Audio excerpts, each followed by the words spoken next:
Id-Deputat Prim Ministru u l-Ministru responsabbli mit-Turiżmu Ian Borg inawgura l-Uffiċċju tal-Awtorità Maltija għat-Turiżmu iffukat fuq l-Amerika ta' fuq fi New York, l-Istati Uniti.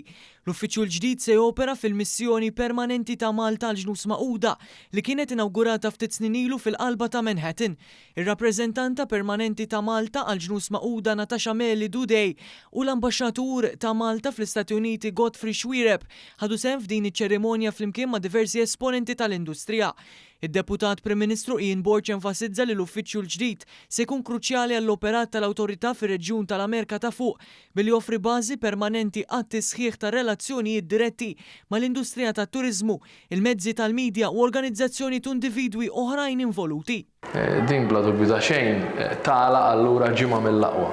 It-tħabbira tal-linja diretta minn New York lejn Malta, il-film, il-launch tal-preview Hidden Malta, dokumentarju ta' Peter Greenberg u illum jinfetħu dawn l-uffiċini. Nħares il-qoddim li din il-ħidma tkompli issa tagħti il-frott tagħha b'risq turiżmu ta' kwalità u sostenibbli. Dr. Borg żied jgħid li dan l-impenn diġà qed iwassal għar-riżultati hekk kif fakkar li din il-ġimgħa kellha diversi kisbiet ewlenin għal Malta fl-Istati Uniti fosthom l-aħbar dwar it-tnedija ta' titjiriet diretti bejn New York u Malta kif ukoll il-wirja l-ewwel darba fl-Istati Uniti ta' Hidden Malta, dokumentarju ġdid mill-ġurnalist u rebbieħ ta' diversi premijiet Emmy Peter Greenberg.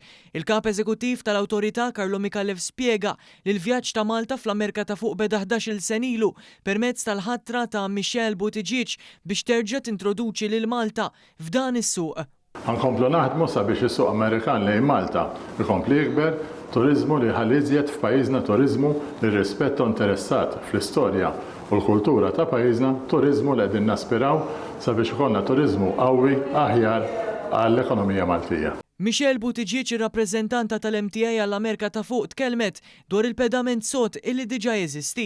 Dan huwa pass importanti, speċjalment dil-ġimgħa meta tħabbret it-titjira diretta minn JFK għal Malta, u nkomplu naħdmu biex nattiraw turiżmu ta' kwalità lejn pajjiżna fi żmien li ġej.